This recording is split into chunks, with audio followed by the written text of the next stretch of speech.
وعلیکم السلام ورحمۃ اللہ وبرکاتہ۔ ارے بھائی مولوی بلال اشرف صاحب، اللہ تعالیٰ آپ کو سلامت با کرامت رکھے۔ آپ نے تو اتنا بڑا کام کر دیا ہے کہ اس کو دیکھ کر اہل تھانہ بھون کہہ رہے تھے کہ بتاؤ بھائی اس نوعمر نوجوان نے کتنا کام کر دیا۔ یہاں ابھی بوڑھے اور سفید ریش ہو گئے لوگ اور وہ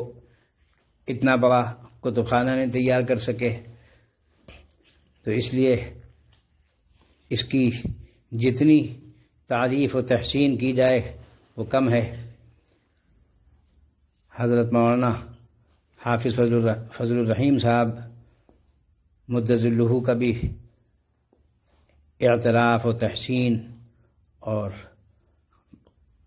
قدردانی کے کلمات سنے، بہت دل خوش ہوا۔ بس ایک بات یاد آ گئی، وہ بھی عرض کر دوں۔ حضرت مولانا شاہ وسیع اللہ صاحب رحمۃ اللہ علیہ، جو حضرت حکیم الامت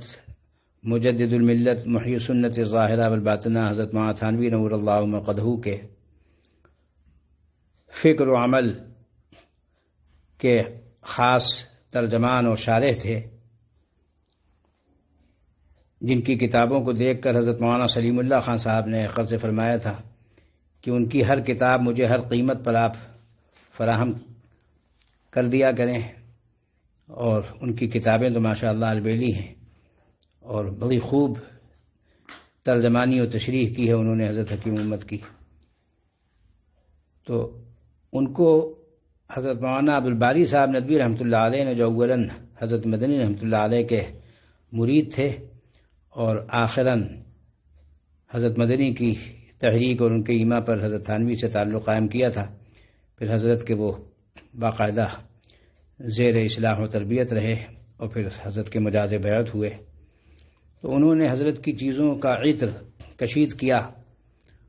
اور جامع المجددین کا تعارف لکھا، پھر اس کا نام انہوں نے جامع المجددین سے تبدیل کر کے تجدید دین کامل رکھا، پھر تجدید تعلیم و تبلیغ، تجدید معاشیات اور کئی چیزیں تجدید کے عنوان سے تحریر فرمائیں، جس میں حضرت حکیم امت کے رسائل و کتب، مواعظ و ملفوظات سے بہت اچھا انتخاب آ گیا ہے، بہت مرتب و مکمل شکل میں۔ تو جب وہ مجموعہ تجدیدات کا حضرت مولانا عبدالباری صاحب ندوی نے حضرت مولانا شاہ وسیع اللہ صاحب کی خدمت میں بھیجا، تو حضرت نے ان کو جو بات لکھی تھی وہ آپ کو سنانے کو تقاضا ہوا، کہ دلی تقاضا کہ وہ آپ کو ضرور سناؤں، آپ انشاءاللہ اس کا محل ہوں گے، اس کے اہل ہیں۔ حضرت نے فرمایا کہ آپ نے ماشاءاللہ آدھا کام کر دیا ہے کہ حضرت کی کتابیں جمع کر دیں، مگر آدھا کام باقی ہے۔ حضرت نے کتب کے ساتھ ساتھ رجال اور رجال کے ساتھ ساتھ کتب دونوں تیار کیے تھے،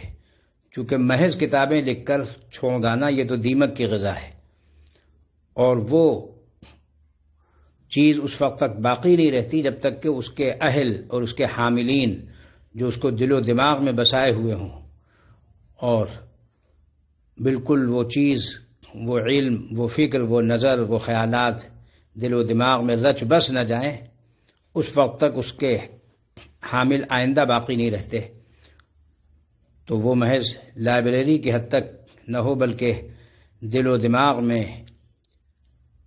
اعضاء و جوارح میں حضرت کے خیالات، فکر و نظر اس کے عمل و حال میں آ جائیں، تاکہ عقائد صحیحہ، اخلاق فاضلہ، اخلاق حسنہ، اعمال صالحہ کی توفیق ملتی رہے۔ اللہ تبارک و تعالی ہم سب کو خلوص کے ساتھ، صدق کے ساتھ، ہمت کے ساتھ، حکمت کے ساتھ نصیب فرمائیں، استقامت بخشیں، دنیا میں ہدایت کا ذریعہ ہو اور آخرت میں نجات کامل نصیب ہو۔